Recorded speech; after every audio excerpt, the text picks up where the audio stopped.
आव्हान काय असणार आता नवीन सरकारसमोर मराठा आरक्षणाच्या बाबत सुद्धा? सध्या 25 तारखेपासून पुन्हा एकदा एल्गार केलाय जरांगे पाटलांनी. असं की जरांगे पाटलांची जी भूमिका आहे आरक्षणासंदर्भात ती त्यांच्या त्याबद्दल विशेष करून ओबीसी मध्ये आपण आरक्षण द्या किंवा सगळ्या सोयऱ्या त्यांचा इश्यू आहे. निश्चितच आता मागच्या सरकारने एक पाऊल पुढे टाकलं आणि 10% आरक्षण आपण दिलंच होतं आणि ते कायदेशीर टिकले. आता मला वाटतं या संदर्भामध्ये शासनाची भूमिका नेहमीच मराठा आरक्षण दिलं पाहिजे यासाठी सकारात्मक आहे. परंतु पहिल्या दिवसापासून कोणत्याही अन्य आरक्षणाला धक्का न लावता हे आपल्याला द्यायचं आहे. त्यामुळे 10% आरक्षण दिलंय, अतिशय ऐतिहासिक निर्णय आपण केलाय.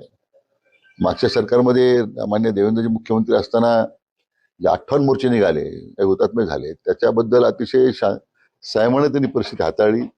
आरक्षण दिलं, एक मागासवर्ग आयोगाची नेमणूक केली, आरक्षण दिलं गेलं, सर्वोच्च न्यायालयापर्यंत टिकून राहिलं. दुर्दैवानं महाविकास आघाडी सरकार जे आलं ते गंभीर नव्हतं. मिळालं आरक्षण त्यांनी घालवलं, याचं पाप सुद्धा त्यांच्या डोक्यावर आहेच ना.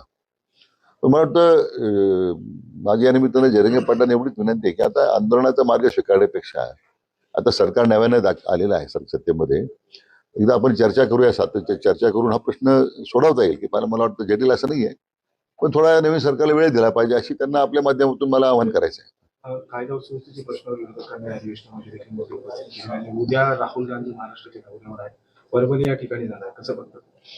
असे सभागृहामध्ये माननीय मुख्यमंत्र्यांनी या दोन्ही घटनेबद्दलची स्पष्ट भूमिका शासनाची मांडलेली आहे. त्यामुळे त्याच्यावर मी काही वेगळं भाष्य करण्याची आवश्यकता नाही.